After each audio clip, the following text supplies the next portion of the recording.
ఇప్పుడు ఈ నేపథ్యంలో ఇంకొక వార్త వస్తూ ఉంది. ఇప్పుడు కేటీఆర్ గారు ఏం చేసిర్రు, ఇగో ఇవాళ తీర్పు వస్తూ ఉంది 10:30కి.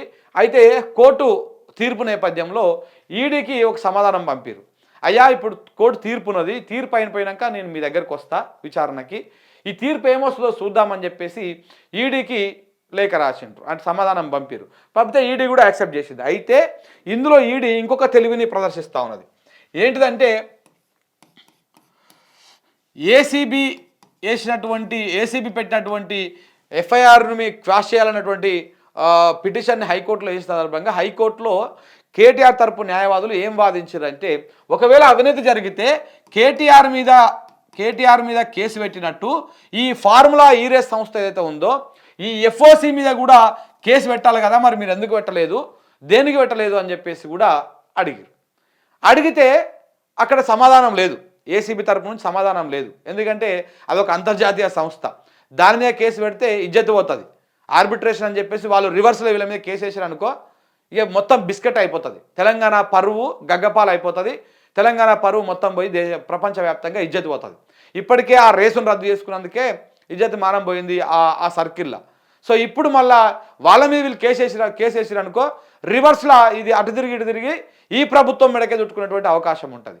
కానీ ఇంకా ఇప్పుడు ఈడీ ఏం చేస్తుందంటే, ఇప్పుడు ఎక్కడైతే కేటీఆర్ తరఫు న్యాయవాదులు హైకోర్టులో వాదించిర్రో ఆ వాదనలను బేస్ చేసుకొని ఇప్పుడు ఎఫ్ఓసి మీద కూడా ఏదైతే ఫార్ములా ఈ రేస్ సంస్థ నిర్వహించే ఆర్గనైజేషన్ సంస్థ ఏదైతే ఉంటుందో దాని మీద కూడా కేసు పెడదామనేటువంటి ఆలోచనలో ఈడీ ఉన్నట్టు తెలుస్తూ ఉంది. ఇది లేటెస్ట్ అప్డేట్. ఒకవేళ అదే కనుక చేస్తే అది కూడా తిరిగి మళ్ళీ రేవంత్ రెడ్డి సర్కార్ మెడకే చుట్టుకుంటుంది. ఎందుకంటే వాళ్ళు ఊకోరు కదా, వీళ్ళు కేసు నమోదు చేయగానే వెంటనే వాళ్ళు రియాక్ట్ అవుతారు. వాళ్ళు కూడా ప్రభుత్వం మీద కేసు వేస్తారు. ఇగో ఇట్లా మాతోని 3 సంవత్సరాలకు ఒప్పందం చేసుకొని 1 సంవత్సరం నిర్వహించి మిగతా ఈ అర్ధాంతరంగా రద్దు చేసుకున్నారు, దీనివల్ల మాకింత నష్టమైంది, ఈ రకంగా ఇబ్బంది అయిందని చెప్పేసి వాళ్ళు కూడా కేసు వేసేటువంటి అవకాశం ఉంటుంది. సో కాబట్టి దాంతో ఏమవుతుంది, మొత్తానికే బెడిసి కొడుతుంది. అటు తిరిగి ప్రభుత్వం మెడకే చుట్టుకుంటుంది. ఇప్పుడు ఈ ఫోన్ ట్యాపింగ్ అనే ఒక దుకాణం పెట్టిరు. ఈ ఫోన్ ట్యాపింగు అనేది ఒక కేసును ఓపెన్ చేశారు. రాగానే ఎక్కడ పోయింది ఆ కేసు, ఎడ వండుకుంది, సుప్రీంకోర్టు దాకా పోయింది. రేపు 27 తారీఖు మళ్ళీ వస్తుంది విచారణకు. ఏమవుతుందంటే ఇక్కడ కూడా సేమ్ అదే కథ. ఫోన్ ట్యాపింగ్ కేసు అటు తిరిగి బ్లాక్ ముంబా, ఈ బ్యాచ్, ఇవన్నీ చుట్టుకుంటా ఉంది. వీళ్ళంతా ఎవరు, రేవంత్ రెడ్డి తొత్తులు, రేవంత్ రెడ్డికి అనుకూలంగా వ్యవహరించినటువంటి వ్యక్తులు. సో కాబట్టి ఏమవుతుంది, రేపటి మళ్ళీ ప్రాబ్లం అవుతుంది. అదే కేసును తవ్వుకుంటూ పోతే, అదే ఫోన్ ట్యాపింగ్ కేసును తవ్వుకుంటూ పోతే కేసీఆర్ను కేటీఆర్ను ఇరికిద్దామనే ప్రయత్నం చేస్తే వీళ్ళు అది చివరికి ఏం దాకా పోతా ఉంది, ఎక్కడెక్కడికో పోతా ఉన్నది. అటువై ఈ ప్రభుత్వం మెడకే చుట్టుకుంటా ఉన్నది.